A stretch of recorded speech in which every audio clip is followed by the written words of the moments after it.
Olá, bem-vindos à nossa análise do dia 101 do plano de leitura da Bíblia. Hoje a gente vai ligar uns pontos que, à primeira vista, não parecem ter nada a ver: Deuteronômio, Jó e o livro de Atos. A ideia é descobrir como um plano de Deus, lá do passado, provoca uma reação humana que muda absolutamente tudo. Para a gente entender isso, vamos pular direto para o meio de uma cena de pura confusão em Jerusalém.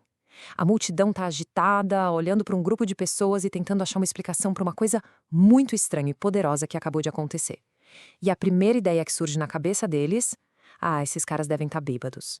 Essa história toda, que está lá em Atos capítulo 2, não começa com uma aula, não. Ela começa com um evento espetacular, um som que parecia um vento muito forte vindo do céu. E no meio daquele alvoroço, da desconfiança de todo mundo, o apóstolo Pedro se levanta para explicar o que de fato estava rolando.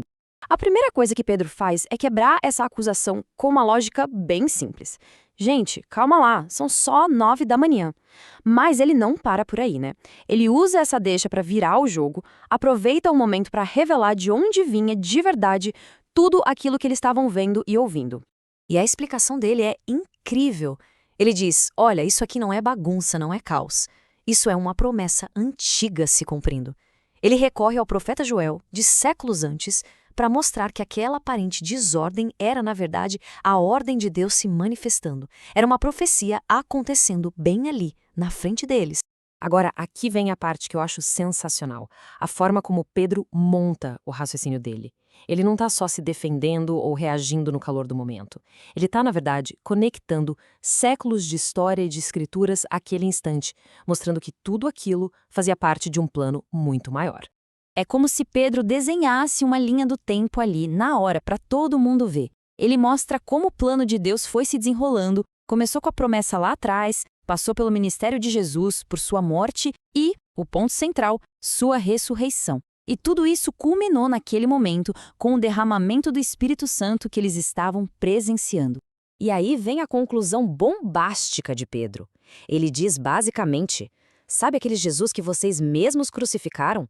Pois é, Deus o ressuscitou e o colocou no lugar de honra máxima.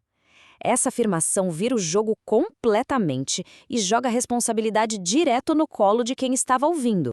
Mas para entender de verdade quem é esse Deus de quem Pedro está falando, a gente precisa dar um pulo lá atrás, nas bases que ele mesmo deixou em Deuteronômio, porque ali a gente descobre que o caráter dele não é sobre um monte de regras frias, mas sim sobre um coração absurdamente generoso. E é aqui que a conexão fica clara. Aquela comunidade que surge em Atos, que vende o que tem para ajudar quem precisa, ela é o espírito da lei de Deuteronômio ganhando vida. Eles não estavam só seguindo uma nova regra, eles estavam vivendo o próprio caráter de Deus na prática. A gente vê, então, que a lei não era só uma lista de pode e não pode. Era um projeto de sociedade justa, solidária, um reflexo da generosidade de Deus. O objetivo era ousado: acabar com a pobreza através da ajuda mútua, sempre lembrando que eles também já tinham sido libertados um dia. Bom, a explicação de Pedro ligando tudo isso à crucificação de Jesus não entra só pelos ouvidos, ela acerta em cheio o coração da multidão. A galera passa da confusão para a convicção, e isso explode numa única pergunta, uma pergunta urgente. E esse é o momento chave, a grande virada da história. O foco sai da ação de Deus e passa para a resposta que o ser humano precisa dar. Não é mais só uma questão de entender, é uma questão de agir.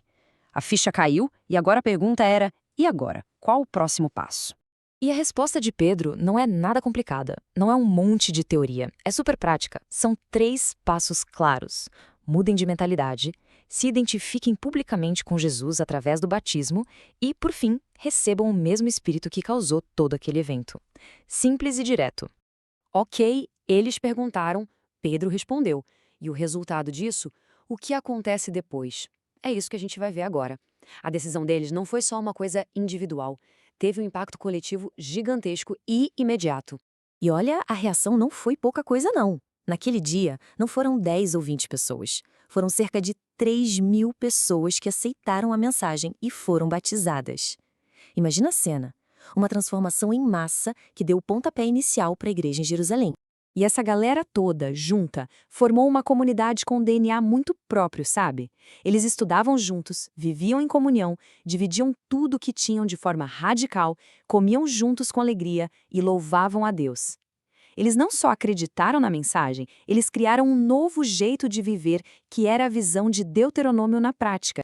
E essa ideia de transformação, de sair da confusão para uma comunidade cheia de vida e de luz, isso não é uma novidade do Novo Testamento. Ela ecoa uma promessa de esperança que a gente encontra lá atrás também, como no livro de Jó, que fala exatamente sobre isso, uma vida que sai das trevas e se torna mais brilhante que o sol do meio-dia. E aí, curtiu essa análise? Se essa forma de olhar para as escrituras fez sentido, então já sabe, né? Deixa aquela curtida para fortalecer e segue o canal Pneuma BR para não perder as próximas reflexões. Pra gente fechar, fica aquela pergunta para levar para a vida. Como é que esses princípios de generosidade, de comunidade, de quase 2000 anos atrás, como é que eles conversam com a gente hoje? A busca por essa resposta continua tão importante agora quanto era naquele dia em Jerusalém.